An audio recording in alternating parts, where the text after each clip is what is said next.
Ерөөсөө өлсвөл идэх хэрэгтэй. Цагаан Өлсвөл идэх хэрэгтэй. Өлснө гэдэг чинь миний организм хоол идэх хэрэгтэй гэж хэлж шít.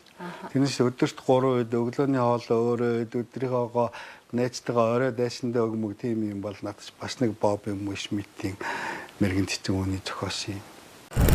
Өглөө өлсөөгөө идэх хэрэггүй. Тэгээд тэр чинь өглөө өлсүүлэн гарснаас болоод цус мөс чинь ингэж ийна гэсэн нэг тийм тайлбараас эмч нар тавьдаг шүү. Үгүй эсрэгээр монголчуудаар жишээлбэл ерөөс өглөөний хоол гэж ойлголт байгаагүй. Өглөөний унд гэдэг тэр нь босоо суугийн давсар аяг тарг юм уу аяг айрг уулуун үгүй өлөнгүүгэл гардаг.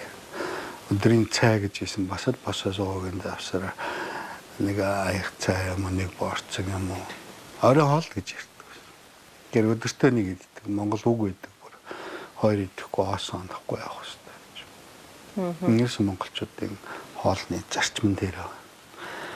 Тэгэхээр аль болохоор өлсөж жагаад тэрэтэ ихний өлсөлтийг даваад хоёр дахь өлсөлтийг даваад гурав дахь бүр амир өлсөд толгой ирэх юм болохоор мэдчих хэрэгтэй.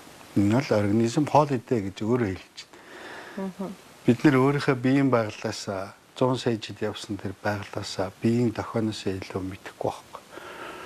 Нүглээд гэсэн ингээл ахын талах хэдэд идэг. Тэгээ өөр дүнд нь бүгдээ тарган диабеттэй юм асуудал. Уух ч гэсэн адилхан шүү дээ. Өдөрт заавал 2.4 литр ус 1 кг тийм байлгах ерөөсөө байхгүй.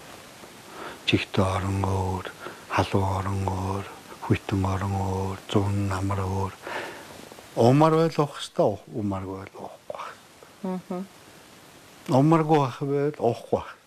Идмээргүй байл идэхгүй байх хэвээр гэдэг энэ зарчим их чухал байна.